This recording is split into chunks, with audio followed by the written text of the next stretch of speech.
Alright guys, welcome back to another video. Thank you so much for tuning in. If you're new to my channel, my name is Ron and this is my 2018 Subaru WRX.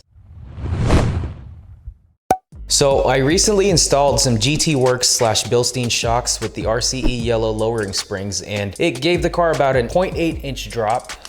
You know, it's not too low, which is exactly what I was looking for. So if you're interested in that install video, I'm gonna go ahead and link it somewhere here.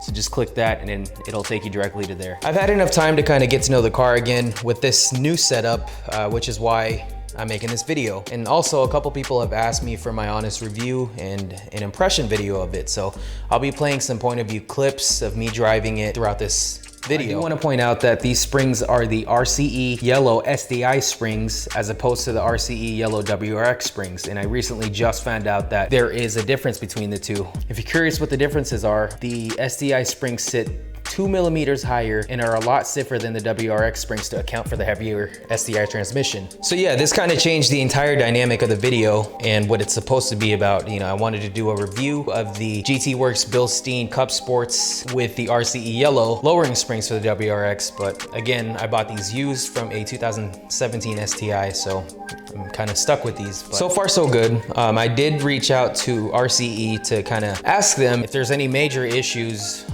with running this STI springs on my WRX, and you know, I knew the answer was no, but I just wanted to be sure anyway. From my research, what I found out is that the WRX springs, the RCE Yellow springs for the WRX are 22 millimeters for the front and rear. So they lower the car by 22 millimeters, and for the STI, they lower the car by 20 millimeters. So the WRX ones are lower, but just by a little bit. You know, you won't even be able to tell. But where it matters and what the differences are actually for the spring rates. So for the WRX, it is rated for 350 pounds-inch for the front, so that's about 6.25K, and 330 pounds-inch for the rear, so that's about 5.9K. This is where it gets different. The STI is rated for 365 inch-pounds to the front, which is about 6.52K, and 360 pounds-inch for the rear, which is 6.43K. So it's a lot stiffer all around, and that's what you'll get with the STI RCE Yellow springs. So yeah, like I mentioned, this changed the entire dynamic of what the video is supposed to be about. And with all that said, this video is my review and impression of the GTWORX / BILSTEIN Cup Sports shocks with the RCE Yellow STI springs on my 18 WRX. And so yeah, I wanted to make an honest review / impression video of this setup and list out some of the pros and cons that I've noticed so far in hopes to, you know, help those who are interested in purchasing this setup. So brand new, they'll run you about $1,400 for the kit. So I didn't pay that much for them just because I got them used, as I mentioned, but they cost just as much as some coilovers out there, and that kind of price will hopefully give you an idea of the quality of this setup for being only shocks and lowering springs. And in order to provide my honest opinion, I'll list out the supporting mods that I think complement the setup to give you a general idea of what it may feel like on your car. And so as you can see here, this car does have the parent strut bar just over the engine bay right here, which probably has just a minor impact on stability. But however, this car is on some Michelin MP4Ss, the Pilot Sport 4Ss. So these are really, really sticky tires and probably one of the best bang for your buck tires that you can get. So I can't really tell you how quote unquote good this setup is with some crappy tires or less sticky tires, just because, you know, I do have some good tires on this car. Just something to keep in mind if you're trying to get a feel for what this setup might feel like on your car. And other mods that may or may not complement the BILSTEIN shocks and RCE Yellow springs, this car does have the parent pitch stop mount. It's somewhere in there under the top mount intercooler. And I also installed the group N transmission mount with the white line positive shift bushings under the transmission for some support there. And also this car has the parent steering dampener lockdown over there where the somewhere in there, so just to help with the steering. I'll link everything I mentioned in this video down below so you guys don't have to search much for it. And other than that, I'm still on the stock front and rear sway bars and pretty much stock everything else. So now that I got that out of the way, let's go ahead and move on to the pros and cons.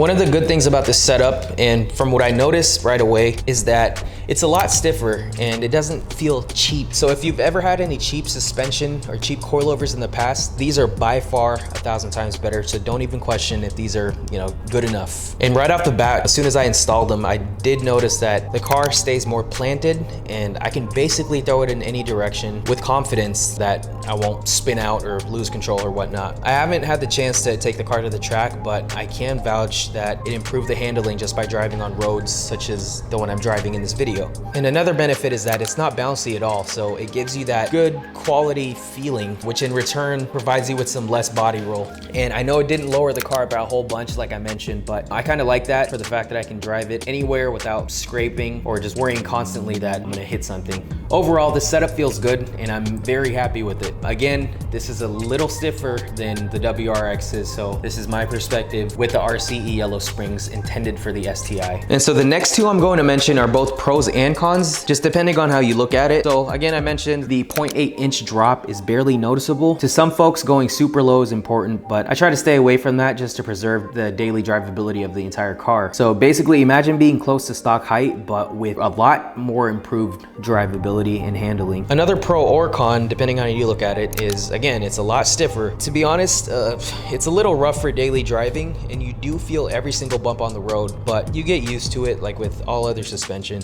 So far, this setup is basically what I expected it to be. It's stiff, it makes the car planted, and I can take a lot of curves with more confidence than if I were on the stock suspension. So now I'm gonna go ahead and start off with the cons. Since this is only the shocks and lowering springs, it's not an entire adjustable coilover system, you're stuck with what you get. You can't really adjust anything. I think I saw on their site that the rears are adjustable. Don't quote me on that, but again, it's pretty much this height no matter what. So that's the only downside to them. And also, if you're running this setup right here, I'll give you the measurements in a second here, you will have negative camber and toe, which may cause premature wear on your tires. So I got it aligned at the shop, and they got it aligned to the best they could, but you will need aftermarket lower control arms to correct the camber and toe. Like I said, the shop that I went to did as best as they could to align it. I mean, as with any alignment shop, they're gonna try to straighten it out as much as possible, but the rear is the issue here from what they told me. The camber is a little too aggressive for daily driving. The rears currently have a camber of negative 2.77, which is a little over than what's preferred for daily driving. So for the track, this is a great setup, but for daily driving, it's really not preferred. And these wheels are the Method MR502s, and they are 18/8 with an offset of 38. And the tires, as I mentioned, are the Michelin Pilot Sport 4S's, and they are 245/40/18. So if you run a setup with similar specs, you will need lower control arms. And those are a couple $100 if you're pricing out everything. And another con that I noticed is that road noise is increased by a significant amount. You can hear every single pebble these sticky tires pick up hitting just because it's a lot closer and lower to the ground. But yeah, road noise, you'll hear a lot more. And same with the bumps, every single bump on the road, whether it's small or a big one, you will hear it once you run it over. And would I recommend this setup? I would have to honestly say yes. It's one of the best bang for your bucks that you can get. I know, like I mentioned, brand new, these are $1,400, but you are paying for some really good quality BILSTEIN shocks. Again, I've yet to take it to the track, but from the spirited driving that I've done so far, it handles great. It made the car feel completely different. And since I am running the harsher springs, I did feel the rear kind of slide a little more than usual. It likes to play around a little more just because it is stiffer in the rear compared to the RCE Yellow Springs for the WRX. And so yeah, that was just a quick impression review video, whatever you want to call it, that I wanted to make. If you guys have any questions, please feel free to leave them in the box below. Other than that, thank you so much for watching, and I will see you in the next one.